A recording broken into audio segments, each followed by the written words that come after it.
Hello and welcome back to the IWIN series episode 4. Now today I'm going to be going through a few good wins. We had another good week, so we've got some really positive things to share and also some really important lessons that I learned off the back of it. Now the first lesson that I learned is don't think about money in pluses, think about money in multiples. Now the good news of this week is that we actually signed our very first agency client. Now, we are not an agency, we don't market agency services. However, we had a client that was struggling with ads and we stepped in and said, look, we know we can get you results. You're paying someone else at the moment. You're not getting anything from them. So let us handle it and we'll get you results and we'll actually close deals for you. So he was like, yep, sure. Literally, probably like the easiest upsell I've ever done, right? And the lesson that it taught me, because at the moment we actually run off a coaching package. We have a coaching package, and the goal for us has always been to sign more coaching clients, and we add more money to our bottom line. So just add, right? And that's always been the model. Just add. Okay. Now, that's because we have fixed pricing for what we do. So we can only ever really add 1K. Okay. So if we're signing a client and then it's just adding 1K. Or signing another client, just adding 1K, right? And it's very, very difficult to do that because it's hard to find the right people. It's hard to get the funnel in order. It's hard to convert them. Like there's lots of problems with it, okay? But that's the model, right? Now, on the flip side, let's say if we're looking at this agency model, it's not just you sign a client and that's it, and that's your recurrent. So the way that we sign them is we had a recurrent revenue, which is like the base fee, which is like the management fee, and then on top of that we have a commission fee, right? So the more we sell, obviously the more money we make. So the main difference that is from selling a fixed package and selling a agency model subscription is that the agency model subscription isn't capped on how much we can make. And it's not about, okay, how do we just add one, but how do we actually multiply the results that we're getting for one client, which is going to double, triple, quadruple, 10x even the income that we would typically make from one client. That is a whole different game, but it's much easier when you get stuck into something to get more results off that model. So, for example, let's say I'm coaching someone and I help them to make 100K, let's say. Help you to make 100K, what do I get? Just the 1K, okay? And that's because it's a fixed model. And I can only add, it doesn't make a difference how much value I provide, I can only just add money to that, okay? Now, on the contrary, if I have a like an agency model where I'm actually helping you to make more money and then I just take a fraction of that money, if I help you to make 5K and I take a fraction of that, that might be 500. If I help you to get 50K and I take a fraction of that, that's going to be 10x, right? So I can then multiply the amount of money that I'm making with a model like that, but I can't multiply the money that I'm making with a coaching model. That difference is turning a lot of cogs in my head. And it seems so obvious, right? But then the thing is, when you get into business, you get nervous, you get worried, you're like, what if no one buys this? What if no one likes this? You start doubting yourself, so you try to sell the easiest thing, right? And you try to sell the thing that's right in front of you and the thing that you know that you can sell. So you typically go for the safe option. However, if you're really good at what you do, selling a somewhat riskier model can be more beneficial for you because you can make more money off it. There's a very fine line with this because I actually had a coaching client that I'm working with at the moment that he's completely changing his business model. And the reason why is because he basically structured his offer and business to make it really, really easy on the customer side, right? So what I mean by that is he made the offer like zero risk to the customer, okay? And by doing that, he took on a hell of a lot of risk on the back end because it was very difficult to fulfill. When it comes to the agency model, there is higher risk associated with that because you have to then get a certain amount of results for you to be deemed worthy of being able to get certain income back. Now,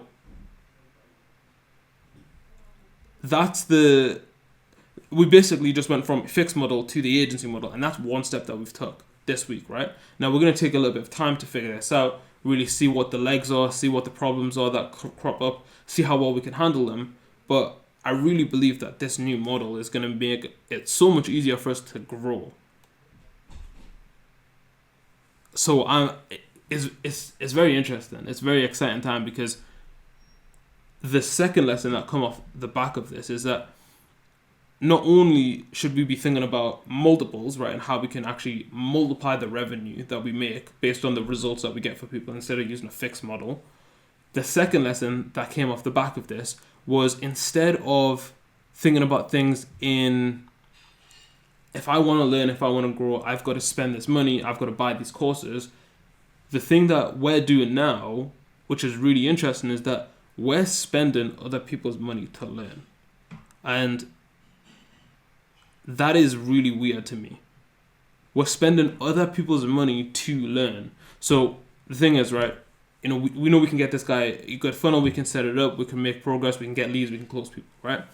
The bit that is interesting is that he's giving us a few hundred a month to basically just be like, yeah, put this into ads, test it, trial it, get me some closes, right?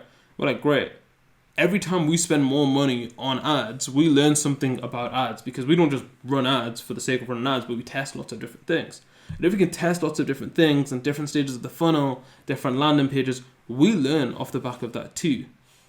But it's to very little risk. In fact, we're actually getting paid to do it. We're getting paid to learn by using someone else's money. And they're happy with that.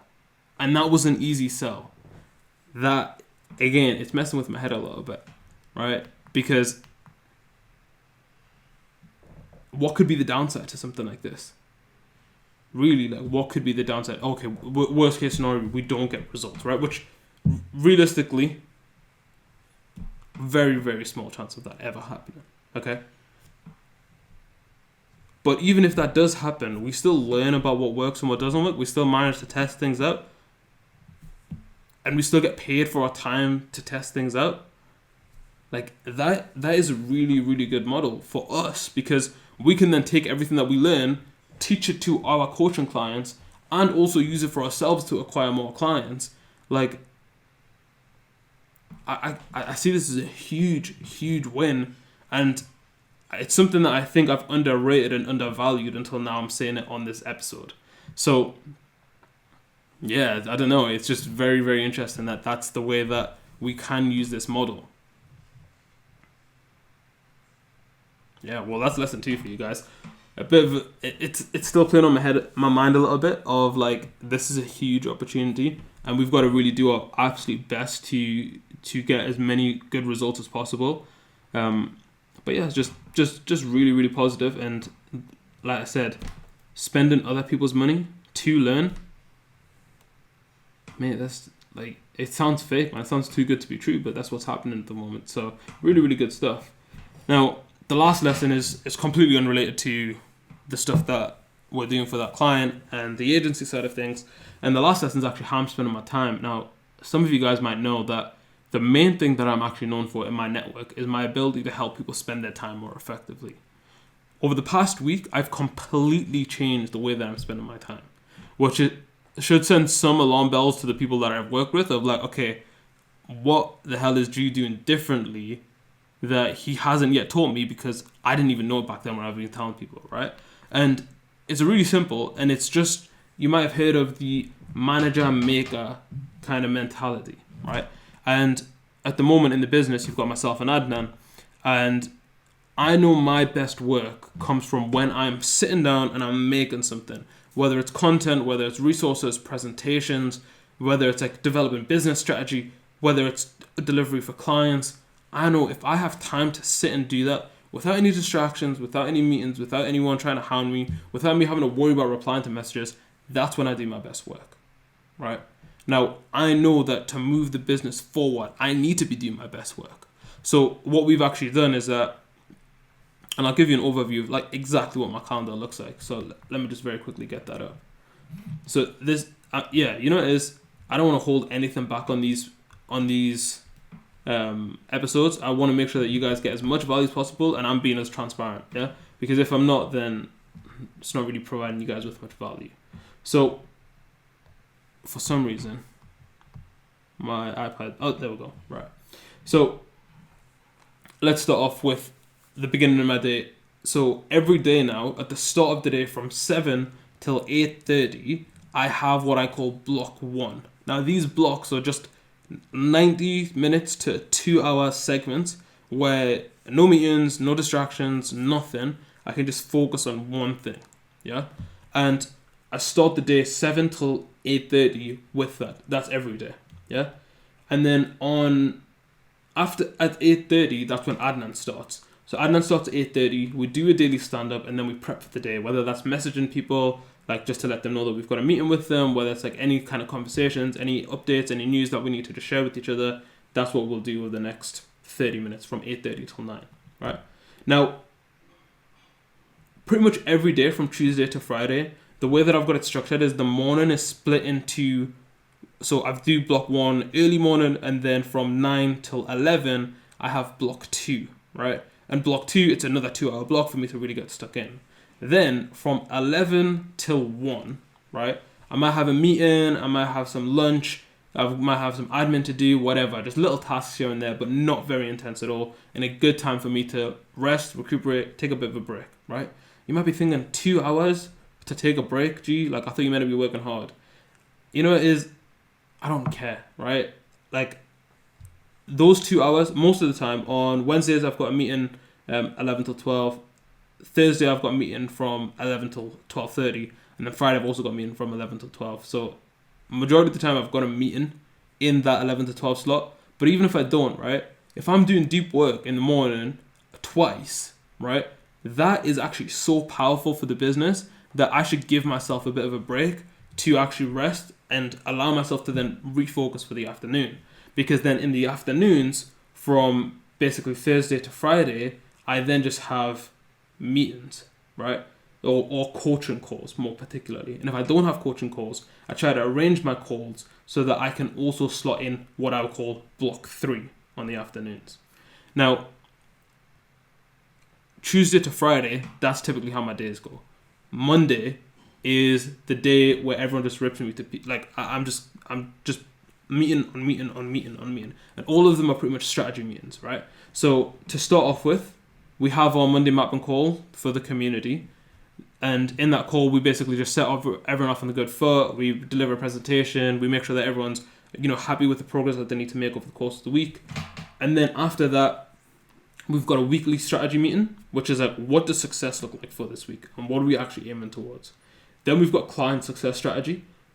Which of our clients are struggling, which of them need help, who's doing really well, what needs to be done on that side of things. Then we've got the community. So in the community, how is it structured? Is it working? What changes need to be made? How do we make sure that we're innovating? How do we make sure that we're on top of the ball? Then we've got coaching strategy after that. So for the coaching clients that we've got, does this actually make sense? Does the model work? Do we need to change anything? What are the weaknesses in it? How do we keep improving? Yeah. After that, we've got the event strategy. So what's going on with the events? How are they moving forward? We have quarterly events. And then after that, we've got sales strategy. So from a sales point of view, how's everything looking? Does it make sense? What are the weaknesses? What are the bottlenecks, right? And now all 6 of these strategy meetings, what we do is the first 5-10 minutes, we set an agenda of like, this is what we need to know by the end of this call, right? And that basically means that once we do that on the Monday and we've got really clear action items for each one, and by the way, we set aside about 15 to 30 minutes for these calls, and if they go shorter, they go shorter. We don't need to make them any longer than they need to be. But for those calls, we basically set on an agenda and say, look, this is what we need to know. This is the information that we need. Until we can come out with like an action item of like, this is what needs to happen to improve things, like we don't move on from the meeting. But setting up my calendar like this, where at the start of the week, I have a really, really clear focus of everything that needs to be done. And then the rest of the week is me and Adnan just executing task on task on task. It makes a world of difference. We tried it out this week and I felt so good about my time. Like, I've honestly never felt better about the way that I'm spending my time. On top of this, I have blocks, right? Because I need to do lots of deep work. Adnan is more of a manager. So what we've done for his calendar is we've just tried to free it up as much as possible. So he can take sales calls, he can follow up with leads, he can do outreach, he can do whatever he needs to do whenever he needs to do it. So his calendar is now really, really flexible as a result of that. But this way of working, mate, I'm absolutely loving it. Like, it's really, really refreshing, and it's really positive for us. But I thought that's worth sharing with you guys, because I know if it's working for me, there's definitely a likelihood that it can work for you too.